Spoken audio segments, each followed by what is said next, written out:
8:37 en minutos vamos a conversar con Martín Naranjo, presidente de ASBAN, que él se encuentra aquí en cabina para hablar de esta filtración y venta de datos personales por parte de entidades del Estado, ¿no? Me refiero a la filtración, viene de las entidades del Estado. ¿Cuán grave es y cuáles son los posibles usos, ¿no?, que se le pueden dar a esos datos en malas manos, en manos de delincuentes? Pero antes conversamos con César Munaico, director ejecutivo de Vigilancia en Salud Pública del CDC, del Ministerio de Salud. Él se encuentra en Tacna. El MINSA ha anunciado una alerta sanitaria por la viruela del mono, presente ya en varios países en Europa y América del Norte. Señor Munaico, muy buenos días, doctor. ¿Cómo está? Muy buenos días, Mabel, Carlos y Fernando. Buenos días. Doctor, ¿qué medidas se deben tomar en nuestro país y qué riesgos hay de que esta viruela llegue a nuestro país? Sí, quisiera empezar por la segunda pregunta. Bueno, esta es una enfermedad que se transmite principalmente por contacto cercano, ¿no? Ya sea por conductas respiratorias, contacto con secreciones, y que requiere obviamente de un contacto cercano por largo tiempo. Los casos que se han identificado en Inglaterra, ¿no?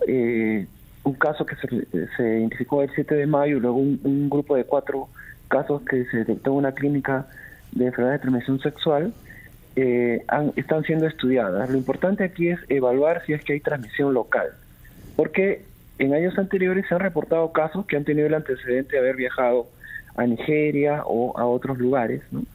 Y que se han expuesto a animales en esos lugares, se han regresado a su país y han sido detectados. Entonces ahorita lo que hay que evaluar aquí es si la transmisión local se continúa, ¿no?, se mantiene, pero en general la transmisión persona a persona es bien difícil que pueda mantener un brote por bastante tiempo.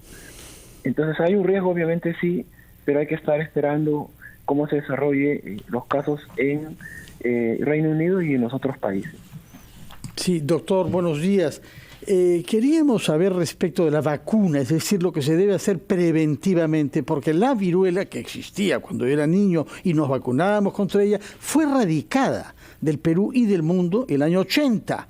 Ahora, 42 años después, reaparece bajo esta forma, bajo esta variante llamada viruela del mono. Pero, ¿dónde han quedado las vacunas? ¿Y de qué medios dispone el Perú para vacunar a quienes se puedan hallar expuestos a contagios si es que hubiesen brotes en nuestro país? Bueno, es una muy buena pregunta. Bueno, la vacuna contra la viruela, que ya fue erradicada en los 80, ya, bueno, no está disponible en el país. Algunos países cuentan con vacunas para viruela y también para esta viruela del simio, pero se indica en algunas circunstancias, ¿no? Personas que están en alto riesgo de poderse contagiarse o de poder tener una exposición. Por ejemplo, personas que trabajan en el laboratorio con este tipo de virus o personas que atienden a pacientes, porque en estos países han habido casos, ¿no?, por el constante viaje, por ejemplo, de personas que van a África y regresan.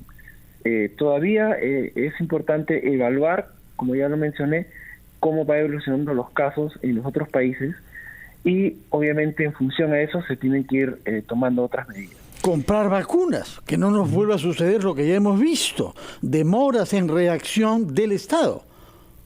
Sí, bueno, eso ya se viene evaluando también en el Ministerio de Salud, pero como les comentaba, o sea, en general la transmisión persona a persona es difícil que mantenga un brote largo, ¿no? Entonces esperemos pues que se contenga en Inglaterra principalmente, en Reino Unido, y ya están haciendo todo las investigaciones, trazado de contacto, aislamiento, y están buscando si es que hay otros conglomerados de casos, ¿no? Esperemos que quede ahí. Igual el país ya alertó, ¿no?, ya sacó una alerta el día de ayer y se está preparando el sistema de salud para la identificación de casos y la atención de los mismos. Doctor Munaico, buenos días. Yo le quiero trasladar una pregunta, una inquietud de nuestros oyentes y televidentes que hemos recibido en estas últimas horas. Usted entenderá que estamos todavía golpeados por el tema de la pandemia y el temor que hay quisiera que usted justamente nos brinde una explicación al respecto, es que si se podría llegar, en caso tengamos esta incidencia de casos de viruela del mono, si se podría establecer una especie de confinamiento como ocurrió en el COVID-19, llegar a ese nivel, y también la gravedad que puede generar en el cuerpo humano, en las personas, esta enfermedad de la viruela del mono. ¿Se podría llegar a esa situación? Repito, es inquietud que tienen muchas personas con las que hemos conversado en el curso de estas últimas horas. No, en realidad no. Los brotes que hemos visto, en África y también los que en algunos países, ¿no?, como Estados Unidos, se han autolimitado, ¿no? Como le comentaba, es bien difícil que solamente con la transmisión persona a persona se pueda mantener una epidemia grande, ¿no?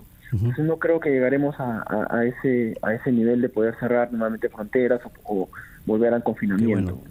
Por otro lado, esta es una enfermedad que en general se autolimita en 2 a 3 semanas. Con un cuidado adecuado los pacientes evolucionan bien, aunque hay algunos pacientes, como tenemos referencia de África, por ejemplo, principalmente en los niños pequeños, que pueden tener una letalidad mucho más alta, ¿no? Entre las cosas que se están evaluando, tal y como usted dice, estamos evaluando cómo comportarnos, está incluido el plan de someter a test, exámenes médicos a las personas que vengan a nuestros aeropuertos habiendo estado en los países africanos donde hay más casos. Estoy pensando en la República Democrática del Congo y Nigeria en particular. Bien, en realidad no es necesario tomar pruebas en los aeropuertos a todas las personas que lleguen. No, de esos países, los que vienen, claro, que son relativamente pocos en el Perú, pero los hay.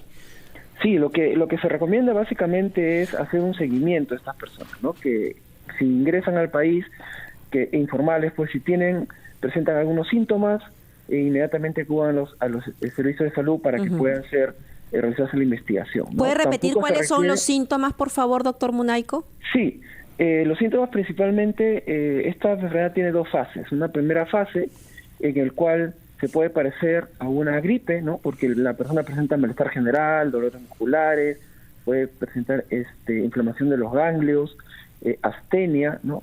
Y luego empieza la fiebre y 2 o 3 días después puede aparecer la erupción cutánea, ¿no? Que son lesiones clásicas, son unas pústulas, son como unas vesículas, ¿no? Que tienen una pus en medio y que van evolucionando pues a unas costras que luego empiezan a caerse. Entonces más o menos esa es la evolución del cuadro clínico de esta enfermedad. Doctor Munaico, y estamos ante la posibilidad evidente que lleguen casos de la viruela del mono. ¿Nuestro sistema de salud está debidamente implementado? ¿Está capacitado para atender los casos que se puedan presentar? En cuanto a números se refiere, obviamente, ¿no? Claro, sí. En general, los casos que se han presentado en otros países siempre han sido un caso, 2 casos. En esta situación sí tenemos algunos, como 20 casos sospechosos en algunos países. Sí, el país está preparado, ya se dio la alerta, se está coordinando a nivel de todos los servicios de salud para la atención y también para el diagnóstico, ¿no? Si es que se presentara un caso, así como para la investigación de estos casos, que es importante para poder cortar la cadena de transmisión. Doctor Munaico, muchísimas gracias por todos estos alcances. Entonces, a mantener la calma. Es muy probable que aparezca un caso en nuestro país debido a que vivimos en un mundo globalizado, pero hay una alerta sanitaria y debemos conocer más sobre los síntomas. Muchas gracias. Era el doctor César Munaico, director ejecutivo de Vigilancia en Salud Pública del CDC Minsa. Muchísimas gracias. Cuando regresemos, tal como lo adelanté, vamos a poder conversar con Martín Naranjo, presidente de Asbank. Cuando hablamos de inseguridad, pensamos en lo que nos pueda pasar en las calles, pero sí, ¿qué pasa si es que estos datos personales tan sagrados que debemos custodiar están en manos de delincuentes? Su nombre, su dirección, su teléfono, su deuda bancaria, su huella digital, todo eso en manos de delincuentes. Pues eso es lo que está sucediendo en este momento, luego que Asbank comunicara una filtración de datos desde entidades del Estado. Vamos a analizar esto tras escuchar a nuestros anunciantes.